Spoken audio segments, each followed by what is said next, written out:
We're just trying to set up a starting line such that each end of the line is equidistant to the first place the boats are going to go, which is stragglers, end of stragglers right there. The one caveat I have to say to that is that because the boats to windward have a slight advantage in that if they start equal with the boat next to them, they can blanket their wind. I want to favor this end of the line just a little bit.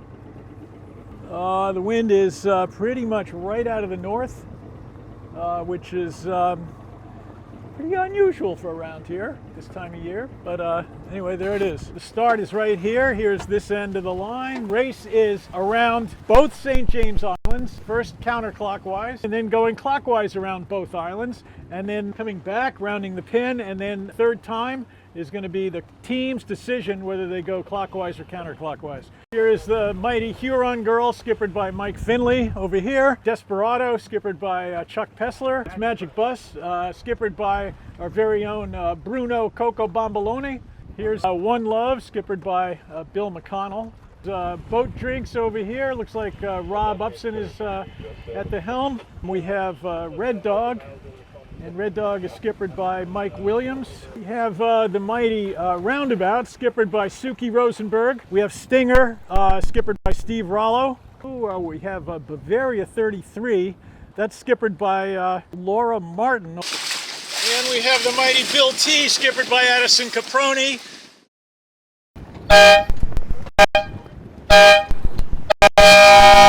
White Album over! White Album!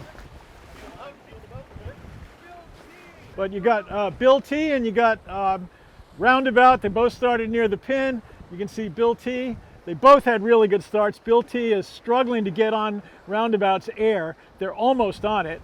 And so Roundabout's luffing a little bit. That shifts their apparent wind forward, keeps their air clear. Bill T has to respond. Of course, they would rather roll onto them if they can. So they're closing the gap. You can see what Roundabout's doing now to clear their air. Is it going to work? Bill T has to keep clear. Oh, that could have been a foul right there. That could have been a foul. Oh, we need to go follow the action. Here we go. Okay, didn't really get to see how Bill T managed to get ahead of Roundabout, but they did. Meanwhile, Desperado is doing a really good job of staying out of the fray, sailing a straight course, and not going high like everybody else is. Desperado, I'm guessing, is going to round the stragglers in third.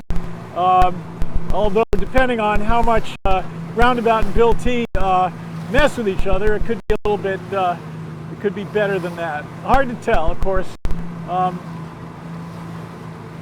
but it's a pretty nicely packed fleet.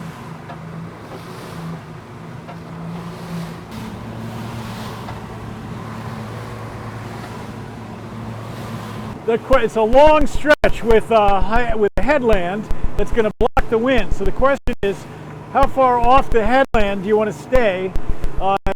Staying further off probably gives you better wind. Being closer minimizes distance.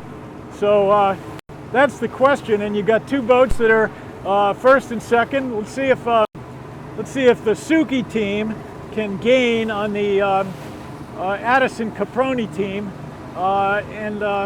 by finding a better distance off the headland.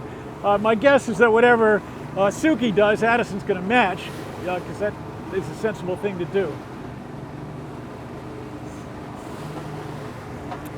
Looks like Red Dog is currently in third place, but behind them is looks like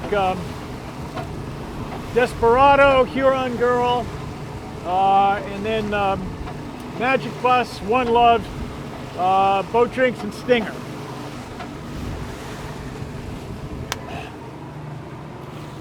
Where's Bavaria?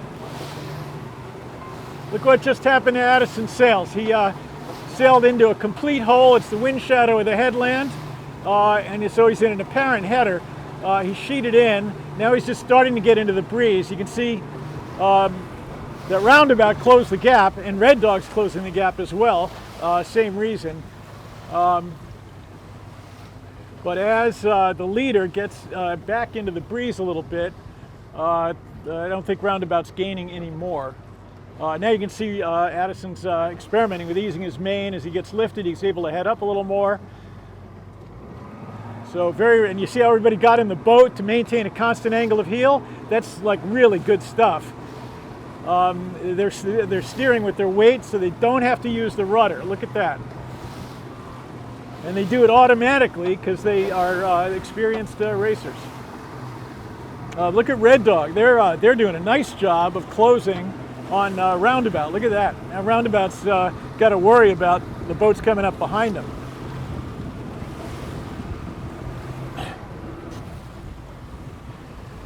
They're very active on the leader. It's one of the reasons they're leading.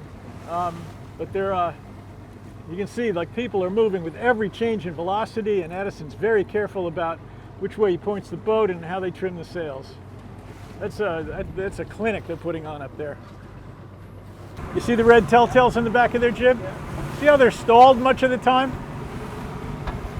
Let's go look at their boat, see if it's doing the same thing.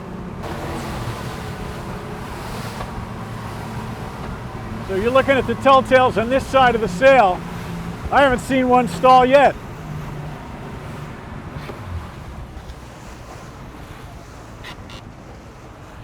You can see they're not only active with their crew weight, but look at Christian. He's constantly adjusting the jib trim. So that jib is never stalling. Look at that. Everything's alive on that boat. Both sheets are constantly being played. The weight is being played, and the steering is being played the whole time.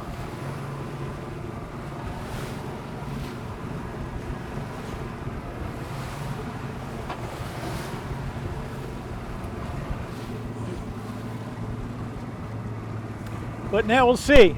See here, focus on these two boats.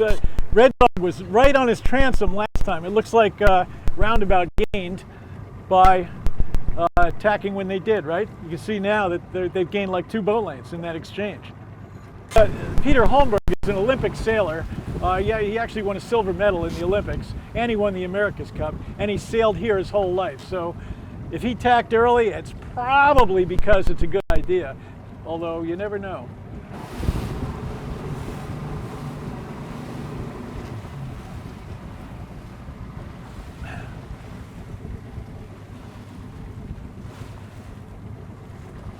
That was a roll tack you just filmed. It was a pretty good one.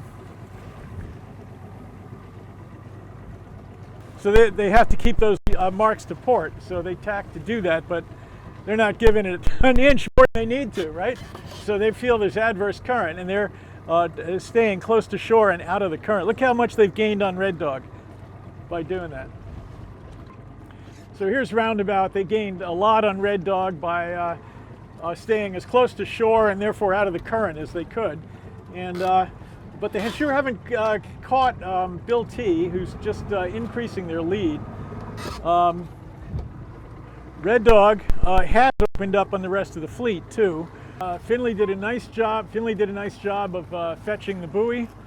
Boat Drinks is now in 5th place. It looks like they've passed Desperado, but Boat Drinks, Desperado, Stinger, all very close. Magic Bus is next. They're doing well. And we got One Love, and then White Album. I'm hoping that they tack on this side of that buoy. And there they go. Okay, good.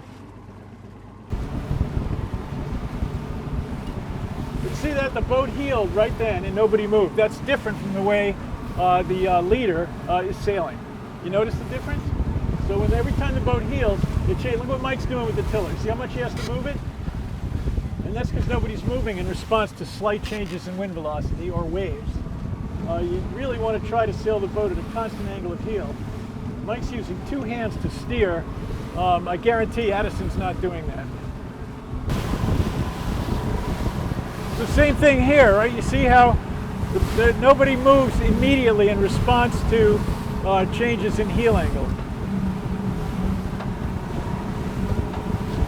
Boat's heeling a lot. And finally the guy comes up, right? But it's not an immediate thing, real time. Yeah, telltales look pretty good. I mean, the guy's got his hand on the winch handle. He's looking at the jib.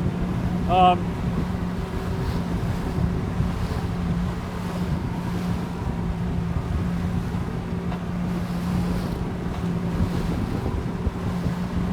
mean, that boat's trimmed very nicely.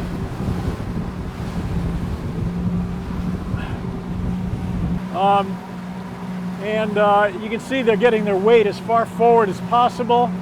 They're just sailing as low as they can without blanketing the jib. There the jib's blanketed. So what do? They just heel the boat to heat it up just enough to keep the jib full. Kind of surprised. I would have my main out a little more. It looks like they're doing something unusual with the main sheet. Let's see what that is.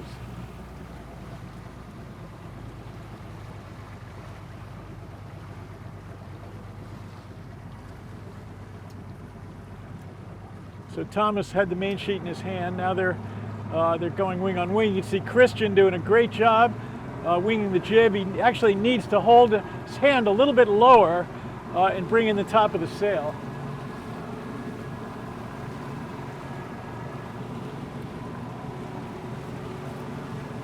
This is adverse current, so what they're doing is staying as close to shore as possible to minimize the slowing effect of current.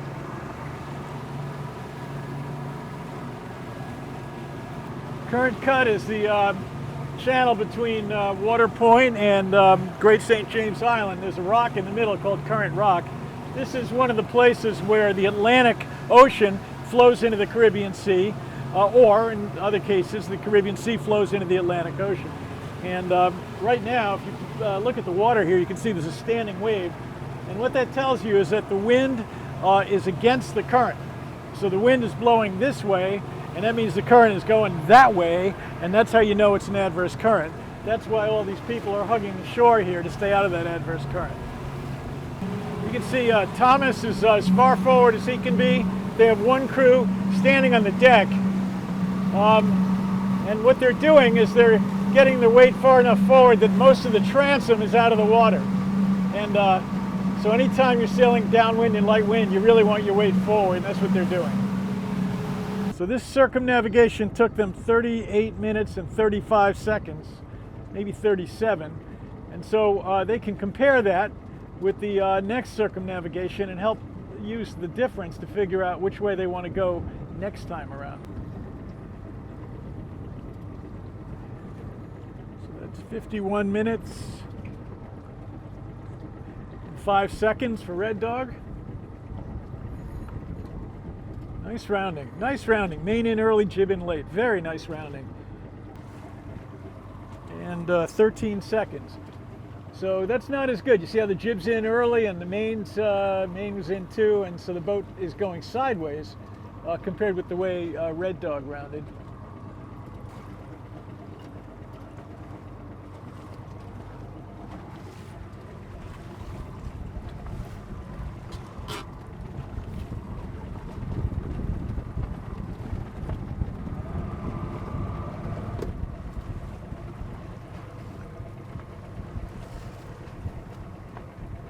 Desperado in 6th. And Magic Bus, I don't know why they put the spinnaker up, but they shouldn't have.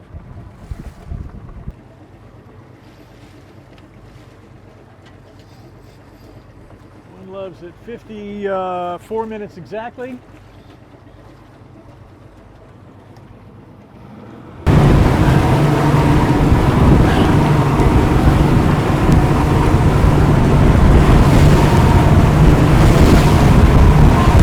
Okay, this is the mighty Bill T, skippered by Addison Caproni with Thomas Barrows, Christian Rosenberg, and a young lady whose name I don't know.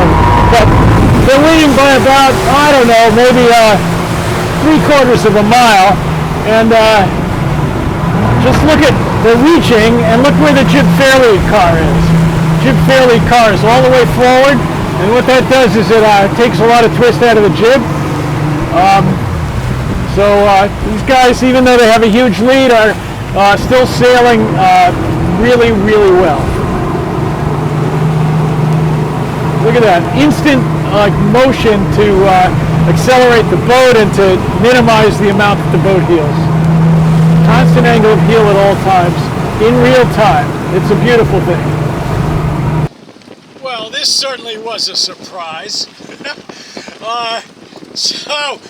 Addison rounded the pin like 2.5 minutes ahead of roundabout and went the way that took 4 minutes less. Somehow, the incredible team of Suki Rosenberg and Peter Holmberg figured out that the current had changed and that going counterclockwise was now going to be the faster way to go.